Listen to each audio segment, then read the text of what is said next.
ওহ, আহ, হাত দিও না ওখানে প্লিজ। কেন, সমস্যাটা কি? এখানে হাত দিও না, গরম লাগে। নরম হাতের ছোঁয়া তো, তাই গরম লাগছে। আমার সারা শরীর কাঁপছে, প্লিজ ওইভাবে টাচ করো না। আরে, ঘাড়ে হাত দিতেই এই অবস্থা, বাসর করলে কি হবে? বাসন না করলে হয় না?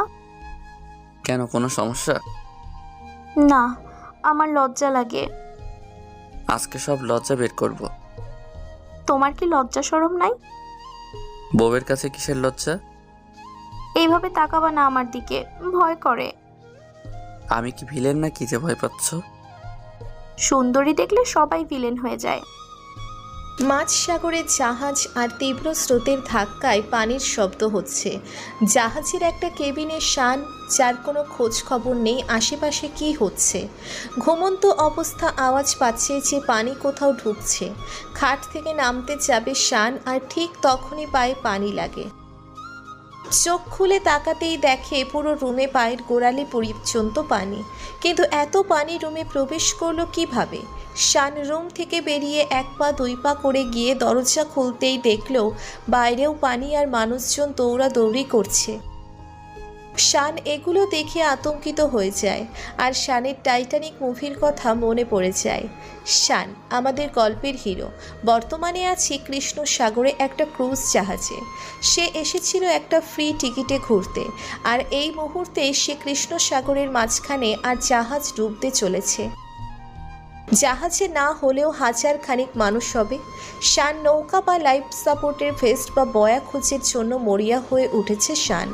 শান সাঁতার জানে না, তাই পানির প্রতি এত ভয়।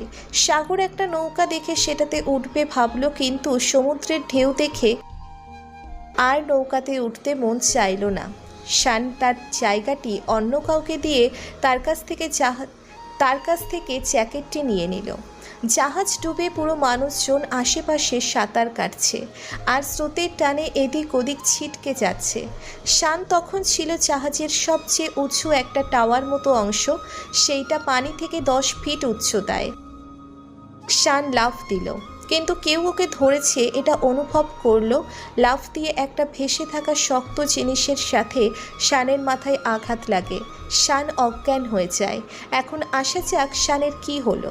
সকালের সূর্য শানের চোখে পড়তেই শানের ঘুম ভেঙে গেল। আশেপাশে তাকিয়ে দেখলো সে একটা দ্বীপে, আর তার পাশে একটা মেয়ে। এই কে আপনি? আরে, আমার সাথে এই মেয়ে দ্বীপে আসলে কিভাবে? আমি কি স্বর্গে আছি? না না, স্বর্গ দেখতে আবার এমন হয় নাকি?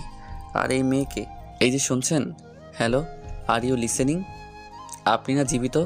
Please response. আরে, মেয়েটাকে দেখে বিদেশি মনে হচ্ছে না তো? My head. উহু উহু উহু। মুখে বলি এভাবে কিভাবে? উহু উহু উহু। আপনি কি বাংলাদেশি? হ্যাঁ মানে না, কিন্তু আপনি কে? আর আমরা এখানে কেন? আমি তো জাহাজ ডুবে এখানে এসেছি। আপনি কিভাবে এসেছেন? ওয়েট, মনে পড়েছে। জাহাজ ডুবে যাওয়ার আগে আমি কি করব ভাবতে না পেরে পানিতে লাফ দেই, আর স্রোতে ভেসে যাচ্ছিলাম। আর আপনার সাথে জ্যাকেট ছিল, তাই আমি জড়িয়ে ধরি। তাহলে এই জন্যই তখন শরীরটা ভারী লাগছিল। রেহানা শান দুজন দুজনের পরিচিত হয়ে নিল। রেহানার বাবা অস্ট্রেলিয়ান আর মা বাঙালি। এখানে ঘুরতে এসে জাহাজ ডুবির শিকার হয়।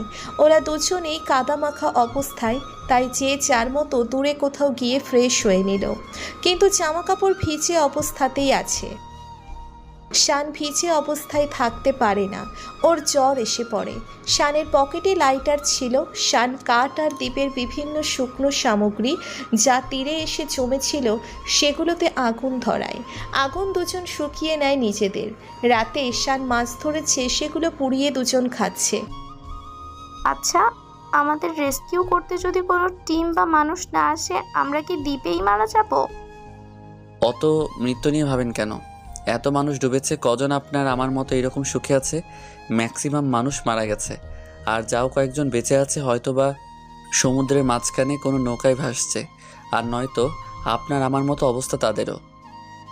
আচ্ছা, আপনি কি আগে কখনো এরকম পরিস্থিতিতে পড়েছেন? না মানে এই যে সব কাজ কিরকম গুছিয়ে করছেন, কোনো ভয় পাচ্ছেন না, উল্টো আমাকে সান্ত্বনা দিচ্ছেন। বেঁচে থাকার মূল মন্ত্র কি জানেন? নিজের উপর ভরসা রাখা। থ্যাঙ্কস। আপনি না থাকলে আমার যে কি হতো। এখন এই মাছটাকে শেষ করুন, আর এই যে ডাবের পানি। আমার না পানি খেতে মন চাইছে। দেখতে হবে কালকে যে মিষ্টি পানি কোথাও আছে কিনা। আমরা কি এখানেই ঘুমাবো? এখানে ঘুমানো ছাড়া আর কোনো উপায় আছে? আমার তো শীত করছে।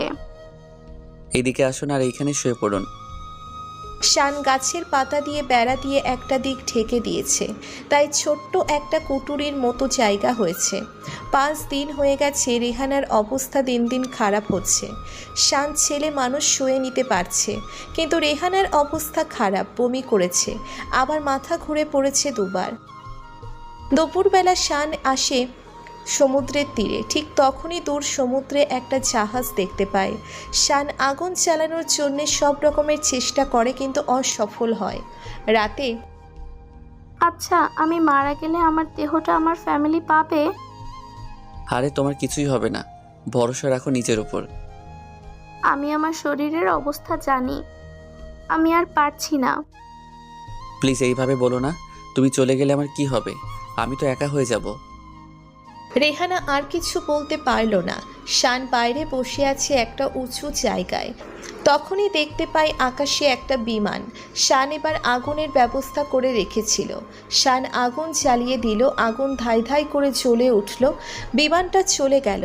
শান হতাশ হয়ে মাটিতে বসে পড়ল। বিমান চলে যাচ্ছে আর শান সেই দিকে চেয়ে আছে। শান এক মুহূর্তের জন্যে নিজের ছোটবেলায় চলে গেল। শানের স্কুল লাইফে শান বাগানে বসে কান্না করছে। আমার শান বাবাটা কোথায়? আমার কাছে এসো না, আমাকে বাজে দেখাচ্ছে। কেন? আমার বাবাটার কি হয়েছে দেখি। এমা, চেহারায় কালি ভরলো কিভাবে? ওই কতগুলো দুষ্টু ছেলে আছে, ওরা লাগিয়ে দিয়েছে। আমি মানা করেছি তবুও। এই জন্য কান্না করতে হয়? তুমি কান্না করলে ওরা এটা থেকে আনন্দ পাবে আর ভবিষ্যতেও আবার করবে। কখনো নিজের ভয়ের কাছে হেরে যেও না। ওঠো, মুখ ধুয়ে ওদের সামনে গিয়ে এখন হাসবে, খেলবে, যাতে ওরা তোমাকে দেখে অবাক হয়। শানের কথাটা এখনো মনে আছে। শান একটা দীর্ঘশ্বাস নিল আর চোখ খুলতেই নিজেকে হাসপাতালে আবিষ্কার করলো। শানের মাথা কাজ করছিল না, ও তো দ্বীপে আটকা পড়েছিল। তাহলে এখানে এলো কিভাবে? আমি এখানে কেন? রেহানা কোথায়? আপনি শান্ত হন প্লিজ। আপনার মেন্টাল হেলথ ভালো না আর বডিও প্রচুর উইক।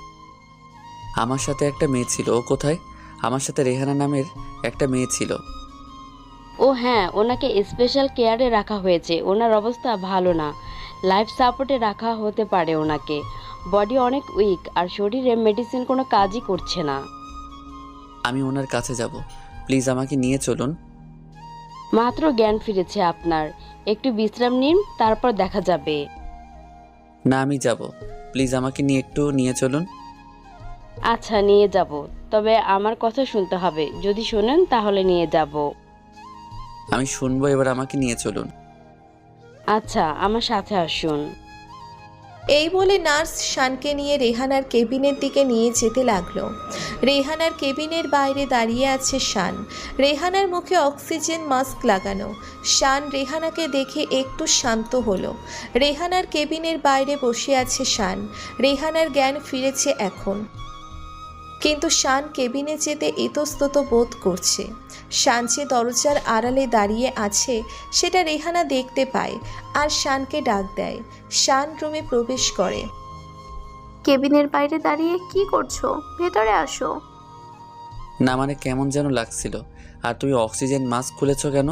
মাস্ক পরে নাও, ওয়েট আমি পরিয়ে দিচ্ছি। আমি ঠিক আছি, আমাকে মাস্ক পরাতে হবে না। তুমি কেমন আছো সেটা বলো। আমার তো তেমন কিছুই হয়নি। তোমার চেহারার যা অবস্থা, 1 সপ্তাহের রেস্ট দরকার। আগে নিজেরটা দেখো, তুমি তো উঠেই দাঁড়াতে পারছো না। এইটা নিয়ে কেউ মজা করে ফাজিল? এইভাবে 3 দিন চলে যায় আর শানের সাথে রেহানার বিদায় বেলার সময় চলে এলো। রেহানা অস্ট্রেলিয়া থাকে আর শান বাংলাদেশে। ওদের এবার আলাদা হতে হলো। শান যাওয়ার সময় আর কি বিদায় নেওয়ার সময় বারবার রেহানার দিকে তাকিয়েছিল। একটা মানুষের সাথে জীবন মরণ পরিস্থিতিতে পড়লে যে কারোরই মনে মায়ার সৃষ্টি হবে। শান দেশে এসে পড়েছে। বাড়িতে ঢুকতেই কুকুরের বা তুই কোথায় ছিলি? ফোন দিয়ে পাওয়া যায় না, বাইরের একটা দেশ। আমি কত টেনশনে ছিলাম। আবার শুনলাম জাহাজ ডুবেছে। তুই বাসা থেকে পা বের হলে তোর নেউলি কেটে নেহারি রান্না করব। আরে আম্মু, আমি ঠিক আছি তো। দেখো, তোমার ছেলে যেমন গিয়েছিল, হয়তোবা শরীরটা আগের থেকে কমেছে একটু, কিন্তু তোমার জন্য ভালোবাসা কমেনি। থাক, আর আমাকে এসব বলে মন গলানো লাগবে না। কালকে তুই বাসা থেকে বের হবি না। তোর বিয়ে দেব, তারপর দেখব তুই বাড়ি ছেড়ে কোথায় যাস। আরে এর মধ্যে বিয়ে এলো কোথা থেকে? যখন হবে তখন টের পাবি। মা, আমাকে এভাবে ফাঁসিয়ে দিও না। আমি এসব জানি না। খেলে আয়, খাইয়ে দিচ্ছি। শানের আম্মুর সাথে কথা বলেই শান ঘুমাতে চলে গেল। খেয়ে দিয়ে অনেক দিন নিজের বিছানায় ঘুমানো হয়নি শানের। এক ঘুমে রাত পেরিয়ে গেলে পরদিন সকাল। এই শান, আমি তোর খালাদের বাড়িতে যাচ্ছি। খাবার সব রেডি করা আছে। বুয়াকে বলে রেখেছি, উনি দেখিয়ে দেবেন। শুনছিস? হ্যাঁ শুনেছি, তুমি যাও। শানের আম্মু চলে যেতেই শান আবারও ঘুমিয়ে পড়ল। কে যেন কলিং বেল বাজাচ্ছে। শান ঘুমের ঘোরে বুয়াকে ডাক দিল, কিন্তু বুয়া বাড়িতে গেছে কাজে, কেউ নেই ফ্ল্যাটে। শান বিরক্ত হয়ে নিজেই উঠে গেল। গিয়ে দরজা খুলে এক নজর একটা মেয়েকে দেখল, আর ওই মেয়েটি ঝাঁপিয়ে পড়ল শানের উপর। শান চোখ খুলতে যাবে তার আগেই শানের সাথে আষ্টে পৃষ্ঠে লেগে আছে মেয়েটি। শানের বুকের ভেতর ঢুকে পড়েছে মেয়েটি। এই ছাড়ুন আমাকে, এইভাবে ধরে আছেন কেন? আমার ইচ্ছা তাই জড়িয়ে ধরেছি। আর তুমি আমাকে ভুলে গেছো? আরে রেহানা, তুমি এই দেশে কিভাবে? আর আমার উপর এইভাবে না মানে? কেন? আমাকে দেখে খুশি হওনি? আমি যে আমার বাপি আর মানে আম্মুকে নিয়ে এসেছি তোমাদের বাড়িতে। মানে ওনারাও এসেছেন? কোথায় ওনারা? আমার পেছনেই আছে, গেটে। শান এই কথা শুনে লাফ দিয়ে উঠে গেল, একেবারে সোজা হয়ে।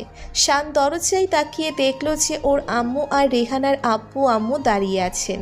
শান লজ্জায় লাল হয়ে গেল এক নিমেষেই। ভালোই তো, থামলি কেন? আম্মু, মানে আমি কিছুই জানি না এসবের। আর বলতে হবে না, আমি ভিলেমা নই। আমাকে কি হয়েছে তোমাদের? আন্টি, আসসালামু আলাইকুম। আমি রেহানা, আর এনারা আমার আব্বু অ্যান্ড আম্মু। আর আমরা এখানে এসেছি আপনার সাথে কথা বলতে। হ্যাঁ বলো, কি কথা? আন্টি, আমি বিদেশি সভ্যতায় মানুষ হয়েছি। আমার কথাবার্তায় কোনো ভুল থাকলে মাফ করবেন। আসলে আমি শানকে অনেক পছন্দ করি। আমরা একসাথে লাইফ অ্যান্ড ডেথ সিচুয়েশন পার করেছি। শান, তোর কোনো মন্তব্য আছে? থাকলে বলে ফেল। আম্মু, তোমার কাছে লুকানোর মতো কিছু নেই আমার, আর কোনোদিন ছিল না। আমিও রেহানাকে পছন্দ করি। আমি এতদিন ওকে অনেক মিস করেছি। তা বিয়ের পরে আমার সাথে থাকবে না, বাইরে চলে যাবে? আমিও বাঙালি। আমার মায়ের কাছ থেকে রান্না বান্না সহ সব শিখেছি। আমি আপনার সাথেই থাকবো। যা বলছো ভেবে বলছো তো? পরে আফসোস করলে লাভ হবে না।